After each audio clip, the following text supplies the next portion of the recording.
तो hello friends, अगर आप भी क्लास 8 में पढ़ते हैं तो आपके लिए मैं अंग्रेजी यानी इंग्लिश सब्जेक्ट का ओरिजिनल क्वेश्चन पेपर ला चुका हूं, जिसका एग्जाम आप लोग को अर्धवार्षिक परीक्षा के रूप में आपको 23 सितंबर को होने वाला है। तो उसके लिए मैं ओरिजिनल क्वेश्चन पेपर ला दिया हूं। तो आप लोग इस वीडियो को जल्द से जल्द अपने दोस्तों के पास शेयर कीजिए और उनको भी जोड़ दीजिए इस लाइव सेशन में। चलिए हम लोग अब जल्द से जल्द ओरिजिनल क्वेश्चन पेपर को देखते हैं, क्योंकि ये 100% ओरिजिनल क्वेश्चन पेपर है और इसमें हमारी गारंटी है 100%। अगर नहीं आएगा तो हमारे चैनल को अनसब्सक्राइब कर दीजिएगा, इतना तक गारंटी है। तो आप लोग समझ सकते हैं कि ओरिजिनल पेपर है या नहीं। ठीक है, चलिए अब हम लोग देखते हैं अपने क्वेश्चन को जल्द से जल्द। देखिए ऐसा ही क्वेश्चन रहेगा और ऐसा ही क्वेश्चन पेपर रहेगा आपको। फिर छात्र छात्रा यानी अपना नाम लिखना है, विद्यालय का नाम, स्कूल का नाम, वर्ग क्रमांक यानी रोल नंबर, फिर प्रखंड का नाम, फिर जिला का नाम। इतना लिखने के बावजूद आपको अपने क्वेश्चन की ओर बढ़ना है। देखिए हमारा पहला क्वेश्चन है कि different peoples do different types of jobs, here are some professional in column A and their jobs in column B, match the professionals with their jobs. यानी क्या कार्य है, जो जॉब है उसका क्या कार्य है आपको मिलाना है। कॉलम ए में जॉब दिया रहेगा और कॉलम बी में उसका कार्य दिया रहेगा, तो आपको सही सही मिलान करना है। पहला आई एम ए फ्लोराइस्ट, तो इसमें हो जाएगा I grow and sell flowers. फिर दूसरा है वी आर डेंटिस्ट, तो इसका हो जाएगा you prepare and sell medicine. फिर सी है यू आर एस केमिस्ट, तो इसका हो जाएगा वी ट्रीट पीपल्स टीथ है।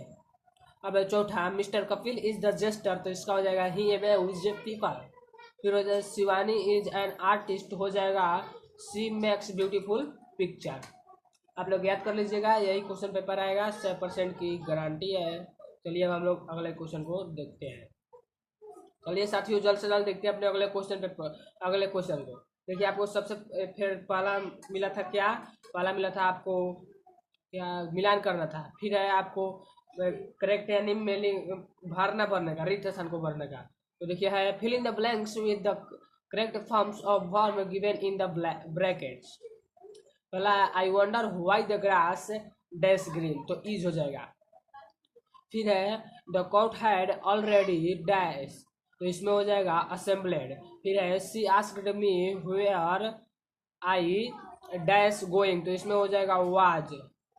और फिर है आपका ही एडवाइज्ड मी टू, इसमें डैश टू द पार्टी, तो इसमें हो जाएगा कम। फिर है the square can not dash A not, तो इसमें हो जाएगा ब्रेक। सॉरी,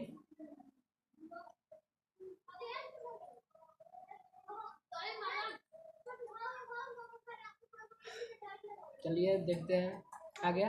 ठीक है, देखते हैं अब तीसरा है रीड द पैसेज केयरफुल, यानी आपको जो लिखा गया है इसको केयरफुल यानी ध्यानपूर्वक पढ़ना है, फिर आंसर देना है। तो देखिए पढ़ रहा है the king ordered his minister to find someone who could guess his thought, he gave the minister exactly a month's time to find that person.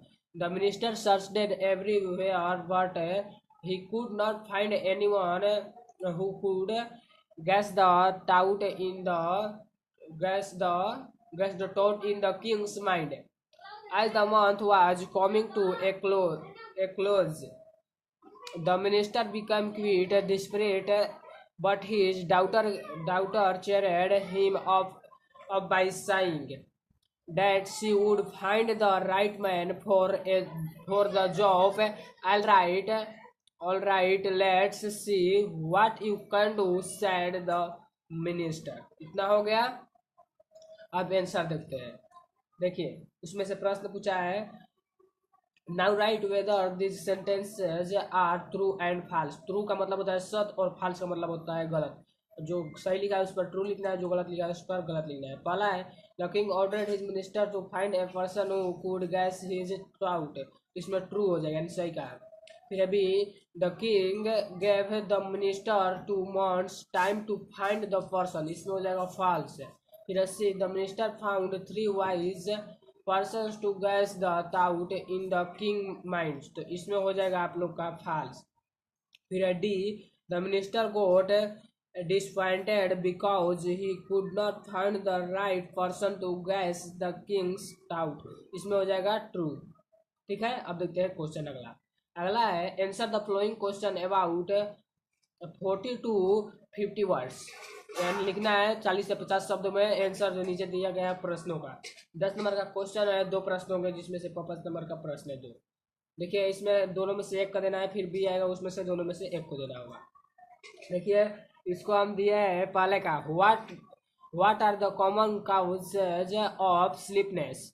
तो देखिए इसका है there are common causes of sleepness are following, stress, mental health condition, medication, sleep habit, life change. ठीक है।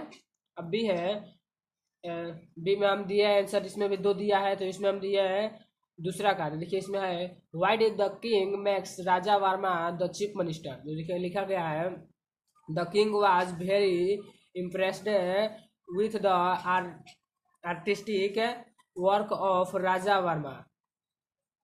इतना देखिए यहाँ पर लिख दिया गया है। अब देखते हैं अगला क्वेश्चन। अब है अगला, right a paragraph on the importance of sound sleep.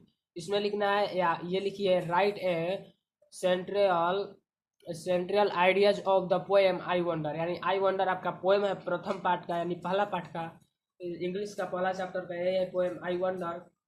उसको आप समझना चाहते हैं अच्छे तरीके से, वो हमारे चैनल पर अपलोड है, यहाँ पर आप लोग को दिख भी रहा होगा उसका थंबनेल, तो जल्द ही उसका डिस्क्रिप्शन में लिंक है, उसको देख सकते हैं या हमारे चैनल पर जाकर देख सकते हैं।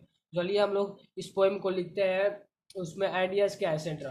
देखिए लिखा गया I wonder why the grass green and why the wind never seen to taught the breast to build a nest. इसका मतलब है घास हरी क्यों है और हवा कभी क्यों नहीं दिखाई देता है, और बर्ड को घोंसला बनाने को कौन सिखाया है। फिर and told the trees take rest, और किसने पेड़ों को आराम करने को कहा है। फिर oh when the moon is not quite round where can the missing bite be found. यानी चंद्रमा जब यानी छोटा रहते हैं तो उसका जो बाइट होता है, टुकड़ा होता है, वो पूरा रहते हैं, उसका जो होते हैं ना छोट चंद्रमा दिखाई देते हो तो उसका वो टुकड़ा कहाँ छिप जाता है, इसमें कह रहा है।